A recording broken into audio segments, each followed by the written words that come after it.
Mollies, platies, guppies, and swordtails are some of the most popular fish in the hobby. Not only are they affordable and beginner friendly, but they're also pretty easy to breed because they're what we call live bears. So instead of hatching eggs like most fish, these fish have live births. So it's an easy gateway to get into breeding fish, and it's kind of what got me started. In this video, we're going to take all of our live bears out of the community tank and set up a separate species only tank to see if we can get better breeding results.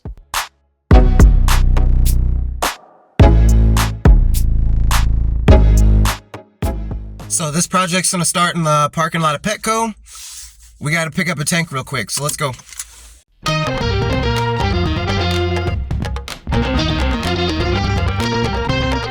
Alright, we got our tank, we got some treats, but now I gotta go to Target because I've really got a potty and somebody jacked up the men's room in there.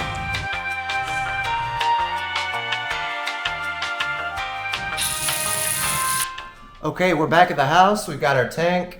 And it's actually a couple days later because I had to wait for another package to get here.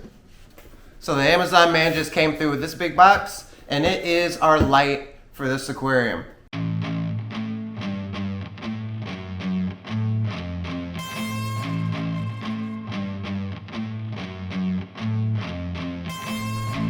So some of you who are really paying attention might notice that this light is longer than my 10-gallon tank, and that is because I can use this light to light up more than one tank, and I'll show you how we do that in a minute. As a matter of fact, let's go ahead and go into the fish room and I'll show you what we're working with. But here's that 10-gallon beta tank we worked on the other day, and the plants are really already coming in nicely. Starting to get some reds on the Rotala, everything's looking full. Hello, mama. Then this row is my shrimp tanks and guppy tanks. And you guys have had a look at that. We've done videos on those earlier. And what we have to do today is fill in this bottom row here.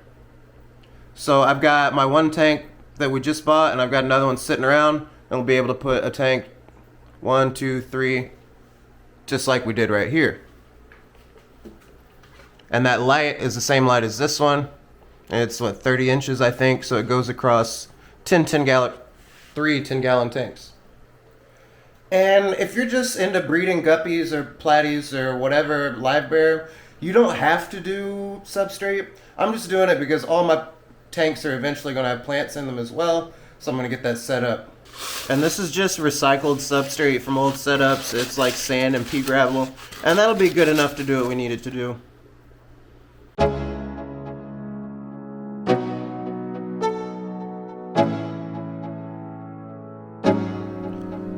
Okay, got our substrate in this one, added a little more to this one.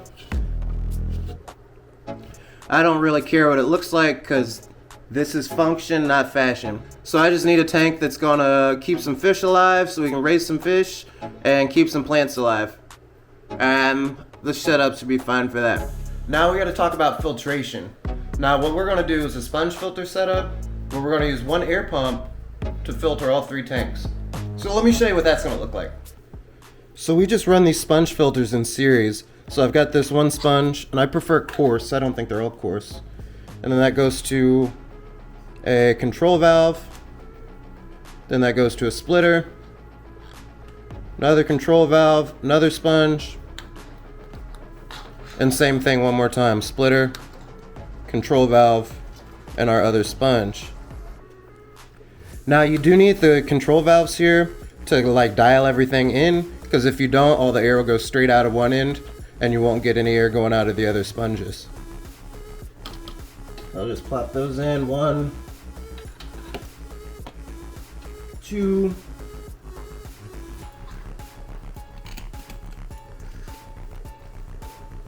and 3.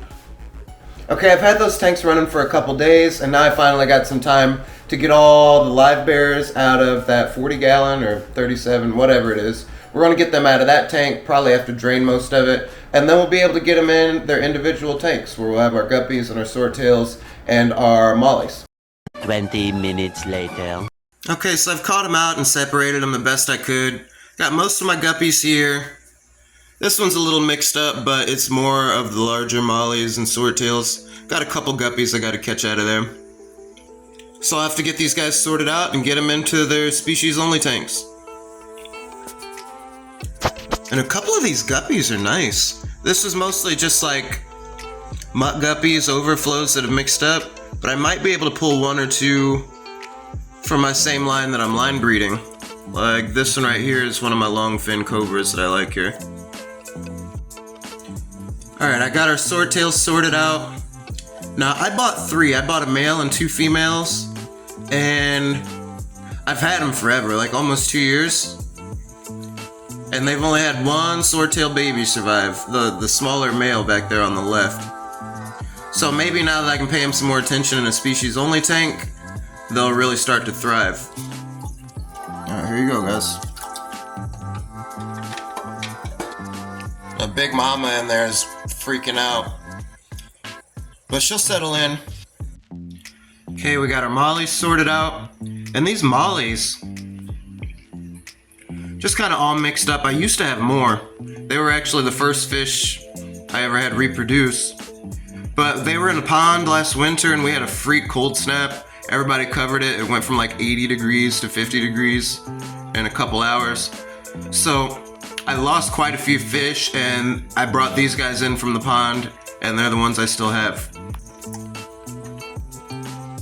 And there goes my molly tank. And I've already put in most of the guppies, but there's the rest of them.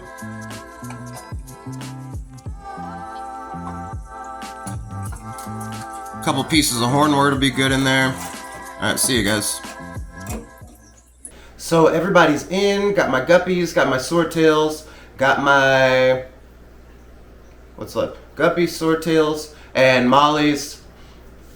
And I don't know, I might introduce some new mollies since they're all mixed up. If I did like some Dalmatian mollies, eventually, like 2 generations from now, they'd all look Dalmatian-y. So I might be able to do that.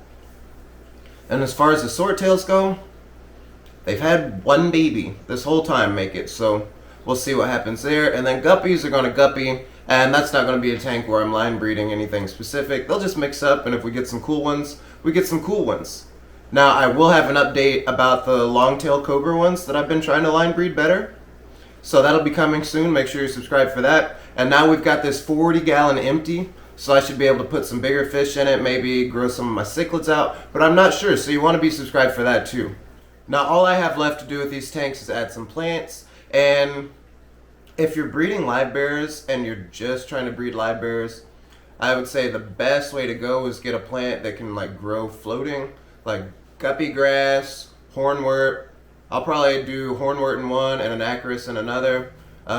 Maybe some wisteria or water sprite, stuff like that. And then that way you don't even have a substrate. I picked a substrate because I might switch plants, I never know. So I like to have something there just in case. So hopefully now that I got everything separated out and I can see what's going on a little more, we'll get a better yield. I really want these Kohaku swordtails to grow because they're pretty fish. But we'll see. So stay tuned. If you ever need any plants for your aquarium, you know where you can get them from jjgills.com. I'll see you guys in the next one with some updates on some other tanks. Alright, have a good one.